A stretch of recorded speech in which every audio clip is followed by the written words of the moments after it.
With reports that Joao Pedro has made the decision to go to Chelsea, Newcastle are prepared to up their bid to seal the deal for Nottingham Forest Anthony Elanga.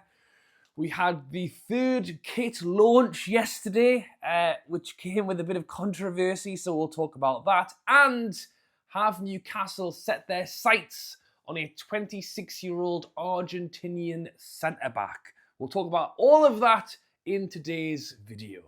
Yes, guys, how's it going? Welcome back to a new video. It's a bit rainy and overcast outside, and it feels that's kind of the mood of the Newcastle fans at the moment.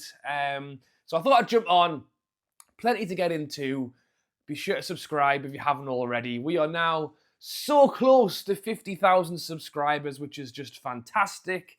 And we will try and keep this video somewhat light-hearted and upbeat, because as I say, it has been a little bit doom and gloom, just off the fact that Eddie Howe said he wanted transfers done early. He said that he wanted to take advantage of other teams who are having PSR issues. And both things, June's flown by with no signings. PSR deadline came and went without even a sparkle of something potentially happening. And then to crown it all off, we've got Mbuemo, first choice right winger. He looks like he's going elsewhere. Joao Pedro became the new number one. Newcastle 45, 55 million. Chelsea zoom in 60 million. Smell you later. And Newcastle are left looking at what they're going to do next. So you can give me your thoughts and comments on the Pedro situation. I'll be honest. If I was Liam Delap, I would be fairly peeved, to be honest. He was the centre-back that I wanted. I got over that one, so I will get over the Joao Pedro one too, especially at 60 million. We've spoken about this, inflated prices, inflated market. Joao Pedro is a good player. Has he doubled his worth in 2 years since leaving Watford? He was second string behind Danny Welbeck, and I said this at the time. I think he's a good player. I think he's got a high ceiling. It was a lot of money, and obviously I think we have been strung along a little bit in the hope for him to get more money and a better deal from a different team. And it's football, it's what happens, but the frustration is that we've allowed it to just string along for so long. Keith Downey said that we basically backed out on Saturday when we heard this was kind of happening, and then very quickly Chelsea picked him up. But with that happening, are Newcastle going to basically stick their stake in the ground? It's not the same. And make the move and just get Elanga done. Those are the reports coming out at the moment. And I've mentioned this a few times now. I think Trafford's going to go through because it's a name we've spoken about so much, and it's a goalkeeper. Doesn't really get the heart racing as such, but I think he's a good player. Next England number one, 10 years at Newcastle, great with his feet out at the back, and it will be an improvement to our side. Next up, you're talking Anthony Elanga. Now, it was mentioned previously in reports that Newcastle thought it would be tough to get both him and Pedro at the price value that we wanted them at. And now that Pedro's gone, reports are that Newcastle have in fact placed a second bid for Elanga of around 50 million. Now, we know the first one was 45. We know that Forest said he wasn't for sale, but also that they valued him at 60 million. So it's really a come and get me rather than get lost. And they reckon Newcastle have upped it to 50 to try and find a middle ground.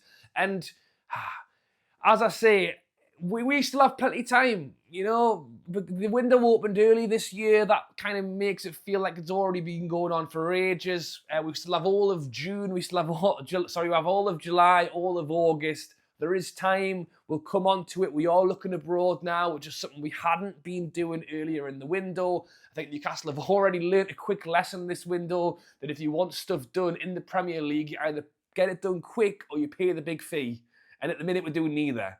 And I think that's what might be about to change. If we are going to basically step up the cost to get Elanga done at 50, 55 million, at least then we've got, hopefully, still possible.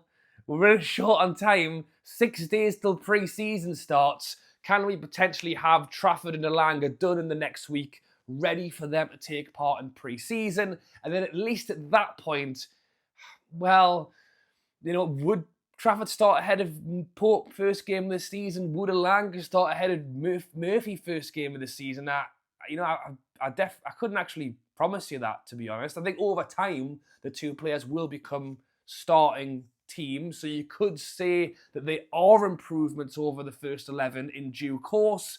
And I think, yeah, get them done.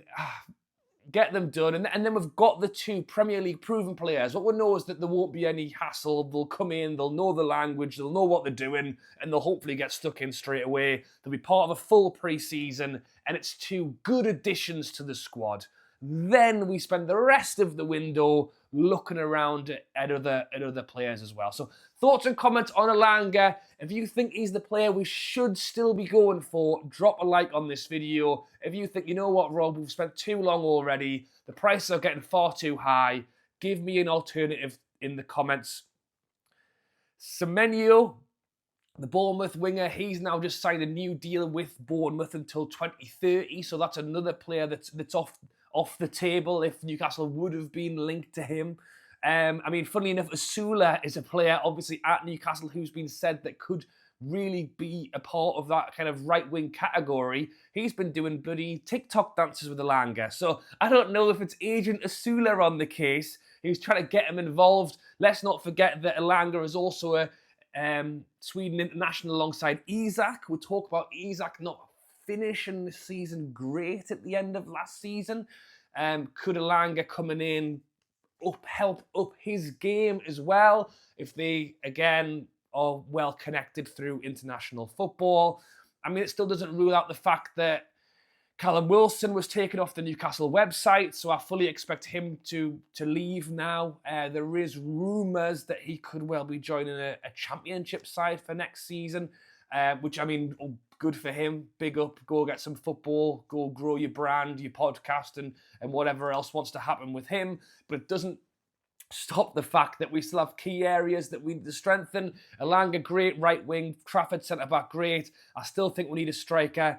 And for me, we still need that centre-back as well. And that's what brings us on to what Newcastle are looking at in the foreign market. So it is the Daily Mail who are reporting this one. It is Balerdi, Marseille centre-back, 26 years. I said this before we started. I can never get these right. Balerdi. Sigh. Balerdi, the Argentinian centre-back, 26 years from Marseille. If you haven't guessed, I haven't seen a lot of them. But he has been around a little bit. Obviously, Marseille had a fantastic season last year. Finished second. And he, as I say, is Argentinian. Played for Boca Juniors, played for Dortmund, and has now been settled in France for the last couple of seasons. I think made 49 appearances last year coming up. And once again, he's got experience. He's played different leagues. He's moved countries and obviously settled in well, which is what we want when you are looking from abroad. The hope is as well that this kind of player will come with a slightly less pricey price tag. The fee is thought to be around 35 million, compared to the likes of a Gehi, who you're still looking at 45, 50, 60, whatever the Palace owner fancies asking for that day. Gehi is now being linked to Liverpool, and it would seem that Newcastle have kind of cooled their interest in the player on that one. Let's not forget we were also linked with Huijsen, who ended up going off to Real Madrid. That one is a tough one to compete with, but no doubt it's a position that we need to strengthen again. Some of these positions I'm talking about are positions that we should have strengthened 3 windows ago, and we haven't done it. And without going negative again, that's why the frustration grows in this window. There was so much promise. There was so many strong words from Eddie Howe that he wanted to get things done quickly, and we're kind of sitting here hovering, wondering what the hell's going on. I still think, despite the fact that Paul Mitchell seemed to be a bit of a pain in the backside, him leaving, I don't think that is a good thing. Fair enough, he was not getting along with Eddie Howe, and Eddie Howe's number one, and we'll back Eddie Howe rather than Paul Mitchell. But I suppose in the time he was here, he got nothing done either. So you really don't know. But It has taken time. I mean, the thing is, if we suddenly sort out these couple of transfers in the next week ready for pre-season, all of a sudden there's a bit of a change. You know, there's a little bit of light at the end of the tunnel. We've got some work done early. There's a big season coming up, Champions League, cup runs. You know, there's a lot going on. And having seen very little from us in the last few seasons, there's an expectation that we should be doing some good work in this window, and it just hasn't come to fruition yet. And then, as I say, the good feeling kind of has a bit of a turn as well when we're bringing out the brand new kit, and all of a sudden they're removing the video. And it just feels like it's just Newcastle at the minute. We post a brand new kit, a brand new video. The lad from Japan who supported Newcastle because of he saw Alan Pardew headbutt the Hull City player, and it's all quite a funny story. Well, he had a flag with him. And I'm not even going to go into it in this video too much, but effectively had a flag that can be offensive to some, and that was not spotted, and it was used in the video. You know, people are paid far more than I am, certainly, to talk about this kind of thing, and they still got it wrong. Dan Burns saying, "How's the bacon, did you say?" about Steve Bruce. Look, it's funny. It's a bit of a joke, but necessary, really? You know what Steve Bruce is like. He's probably going to come back and try and sue us again, or allegedly do something. You know what? Why? You know, the kit's great. We're having fun. Sam Fender's there. Like, really? Do we need to be doing some of the... Tino Aspria's there? Do we need to be taking the mick out of Steve Bruce while we're on? I don't know. Maybe that's just me. Thought it seemed a bit petty. And I'll tell you what, I'll mention this one as well, because I think it's interesting, and it's not necessarily the names that I'm going to mention, but I just think the overall of what it is. So Newcastle have we announced it? I don't know. Well, Newcastle have just signed up 3 new youngsters on new deals. So Brayson, 18 years old, Cragg, 17 years old, Logan Watts, 18 years old. So big up to them. Very, very happy for the youngsters who've just signed new deals, having been with the academy for some time. Happy days. Newcastle, in fact, are being linked to, I think, a 16, 17-year-old Liverpool player that we're hoping to bring over from their academy, which is great news too. That's all really good. But, there's always a but. At the same time, you know, I'm looking through the names of the players Newcastle have released. Like, we've released like six youngsters. One of them, Turner Cook. That was probably the name that I recognised the most. And I just think we're still building there. We're still working on it. You look at Chelsea, Man City. You know, they're selling some of their youngsters for like 20, 25 million to championship sides, lower Premier League sides. We just let go of 6 players, you know. So many of... Freddie Woodman just joined Liverpool. You know, he was such a promising player, had to drop down the leagues. Now he's got to Liverpool. We're just not there yet. You talk about PSR, you talk about available money, you talk about how Chelsea can, you know, spend 2 billion. I mean, Newcastle have upped their revenue from like 150 million to like 350 in just a couple of years. You know, give it a few more and we will hopefully be able to actually spend some of this PIF money. Obviously, FFP isn't fair and it's an absolute pain, but the hope is that we are getting there. We have to do more. We have to do stadium sponsors. We have to do training ground sponsors. We have to do training ground kit sponsors, and we have to build the academy to produce as well, not have players leave. And I'm not going to name any names. I was never really good or good enough to join any non-league sides or League 2 sides. It's still a career. It's still I still wish all these lads the best of luck. But you know, going and joining Gateshead doesn't help Newcastle United like financially. Man City selling Cole Palmer for 60 million or whatever. That's insane. You know, us buying Trafford, they're about to get a 20% payday out of someone that sold to Burnley years ago.